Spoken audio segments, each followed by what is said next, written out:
Now, let's get going on the program. And we have a very unusual guest today. This is an unusual because he's a politician that works on Sundays. It's not that unusual, really. I actually respect politicians. They work damn hard. But we are honored for having a Sunday morning here at 9 o'clock to have Chris Bonett with us, who is the Minister for Transport, Infrastructure and Public Works in Malta. And we are honored to greet him here and that he will address us. He has a varied career, from a degree of law, both here and abroad, and then in Parliament from 2022. But before that, he was actually a mayor of Gzira, a lovely place, and has been, really instrumental in doing a lot of new initiatives, especially well known in the football community, I think. He's been vice president of the legal and football governance in Malta, and also active in UEFA, of the UEFA Control, Ethics and Disciplinary Body. So he's really had a really interesting career, then joined Parliament in 2022, immediately appointed parliamentary secretary, and now got the position of Minister for Transport, Infrastructure and Public Works. So not only do we have a minister on a Sunday morning, but we have a minister that knows something about transportation. And that could not be any better. So we're honored to welcome you, Minister, and welcome to the stage, Chris Bonett.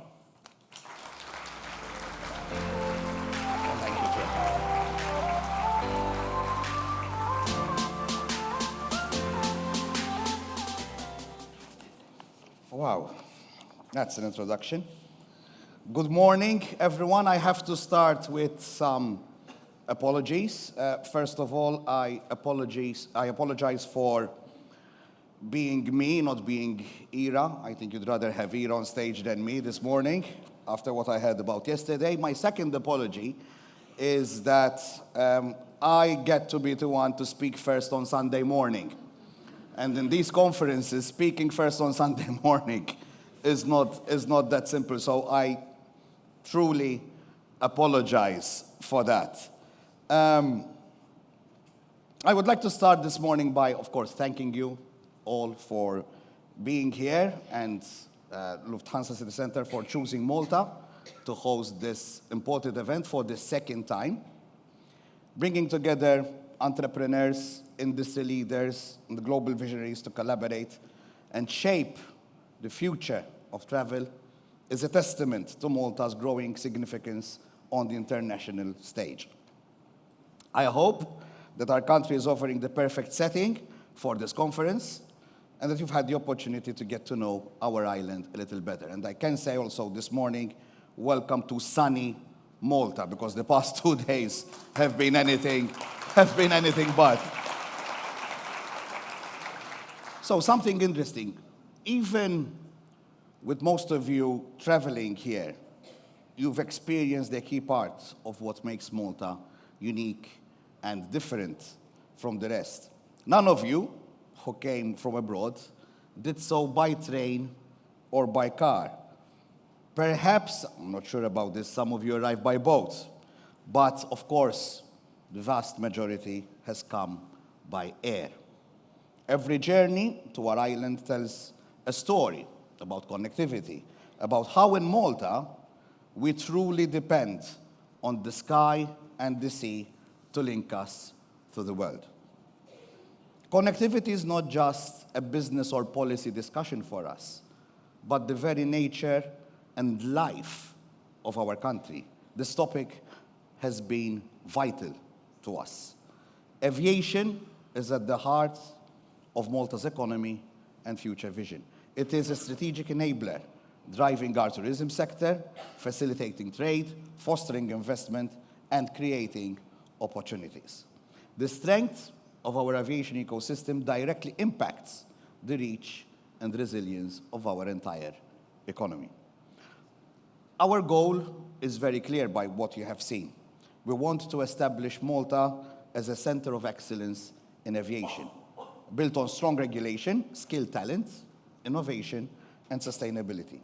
This aligns with Malta's Vision 2050. A policy document, really, which focuses on comprehensive, high-value, and sustainable industries. The aviation sector, and I speak from a transport perspective, obviously, embodies this approach, connecting tourism with technology, training with employment, infrastructure with climate responsibility. It exemplifies how a small country can think strategically, act decisively, and deliver results far and way beyond its natural size. Over the past 10 years, Malta has built one of Europe's most trusted and efficient aviation jurisdictions. Through our Civil Aviation Directorate within Transport Malta, we have created a regulatory environment recognized for its professionalism, transparency, and openness to innovation. We now host, proudly, one of the largest aircraft registers in Europe relative to our size, supported by a growing ecosystem of maintenance, leasing, and training services. This achievement was made possible through consistent and active collaboration and discussion between the public and private sectors, all driven by a shared vision of making Malta a credible and capable aviation hub. Looking ahead, our aim is to deepen this ecosystem. Just as a decade ago, our 9H was considered as an insider tip for business jets, to now we're boasting more than 930 aircraft registered across various airlines. We're looking to transition from being predominantly a registration jurisdiction to becoming a hub of operations, research, and skills development, as the sister company Lufthansa Technik has showed over the past years. Our ongoing efforts include strengthening risk management through our state safety program and modernizing air traffic management to enhance safety and efficiency in one of the busiest corridors in the region. The connection between aviation and tourism is key and central to our vision. Both industries are at a pivotal juncture. As we modernize our aviation industry, our tourism strategy also shifts from volume to value, prioritizing quality, authenticity, and sustainability. Aviation makes this possible. Reliable year-round air connectivity allows Malta to diversify its markets, reduce seasonality, and attract visitors who seek meaningful engagement with our cultural and natural heritage, as you have experienced yourself. Every new route, each efficiency improvement, and every investment in skilled workers strengthen Malta's entire tourism offering. In recent years, our tourism numbers have been steadily and rapidly, if I may say, growing, reflecting our appeal as a destination. In 2024, we achieved a record-breaking year with 3.5 million tourists visiting the island, a staggering 19.5% growth compared to 2023, nearly 4 times the average EU rate of 5%. This year's numbers also look like we'll be setting a record again. But this growth, however, has not come without challenges. The rise in visitors necessitates careful planning and responsible management. As a government, we are committed to strike the right balance, offering a compelling touristic product while investing in infrastructure that minimizes the impact on the daily lives of our citizens. And believe me, being in my position, I know what I'm talking about. We are dedicated to sustainable tourism that benefits both visitors and local communities. Digitalization, that is also playing a vital role in our transformation. Technologies such as AI, smart data, and automation are shaping the future of aviation and tourism alike. During this year's budget, delivered just last week, the government announced a €100 million fund aimed at boosting AI training and business digitalization. This fund will further help accelerate Malta's adoption of artificial intelligence and digital technologies in a major push to modernize both the public and private sectors, including the tourism offering. Sustainability remains a cornerstone of our strategic approach. Malta's aviation and maritime strategies are aligned with the European Green Deal and our national decarbonization commitments. We are investing in cleaner, greener infrastructure, not only to reduce our carbon footprint, but also to assist airlines and other stakeholders in meeting their environmental targets. This holistic approach ensures that connectivity and climate responsibility advance hand in hand, making Malta a more competitive and attractive destination. Ultimately, our vision is actually very simple: to position Malta not only as a destination, but as a thriving hub where aviation, tourism, and innovation reinforce each other. A place that connects Europe to the Mediterranean and beyond, welcomes travelers with open arms while supporting local communities, using technology and the right policy to create tangible and measurable value. Looking to the future, we see enormous opportunities for Malta to lead and showcase our capabilities. Our scale, agility, and strategic location give us the unique ability to test innovative ideas, refine models, and set standards that others can follow. We are small, but we never let our size intimidate us. We know that we offer things and opportunities that other larger countries simply can't do. The fact that when we say in English, we are a phone call away, we actually mean it. And it can happen. In 15 minutes, we can all meet in one room. And that, rather than being a disadvantage for us, we consider it as a huge advantage in order to do business, to be fast, to be efficient, to be smart, and to be successful.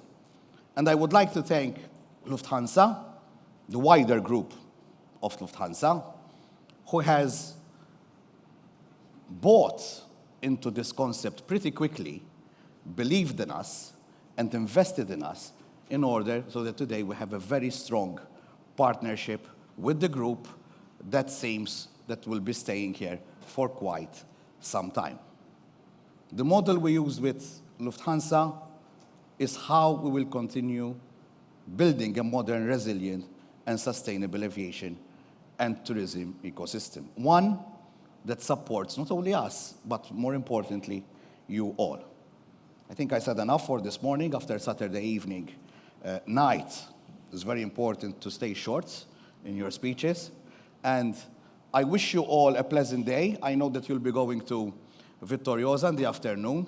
It's a gem of a small city for us. I'm pretty sure that when you go back home tomorrow, you will look back at this experience as one of the best you've ever had since starting to work. Thank you and have a good day. And once again, thank you for choosing Malta.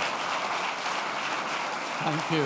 Would you take a question Would you take a quick question or? Well, just if there's someone. Well, I will maybe. But if there's someone bold enough. Yeah, I'm bold enough. I'm always bold enough. We're really grateful for your comments, and again, thank you for your hospitality and your welcome from, it seems the whole island is ready to welcome us, and we really appreciate that in any way. And you talked a lot of the subjects that we talk about the renewal, sustainability, AI, et cetera, et cetera. We also talked about geopolitics yesterday, but I won't start on politics this morning. That is too early on a Sunday morning to start talking politics.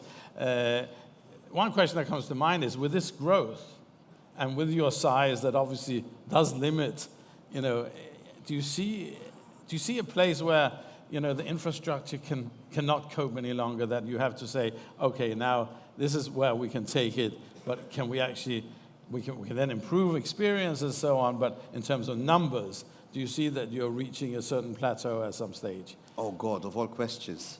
I get asked this many times because, yes, it's a logical question because the size is what it is. But something that we have never done is take a defeatist attitude and say, well, this is our size, that's it. If you do that, you are killing the industry yourself. And that is something that we don't afford to do. We don't have the size that affords doing that.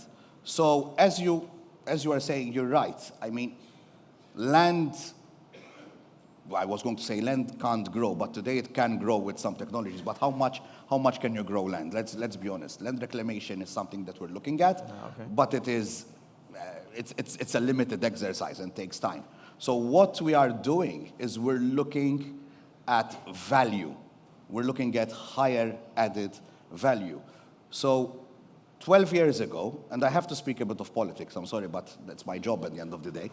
12 years ago, we took an aviation industry that was still in its birth, and the tourism sector that was doing well-ish, but was not ambitious enough. And we needed some quick fixes, and we went on volume.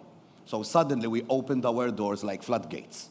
And to our, not surprise, to our pleasure, people started, and the industry started to take to that approach, and people started coming here in droves. Now we are in a situation where we are rethinking a bit our strategy because, as you said, we're reaching that plateau. It's too much.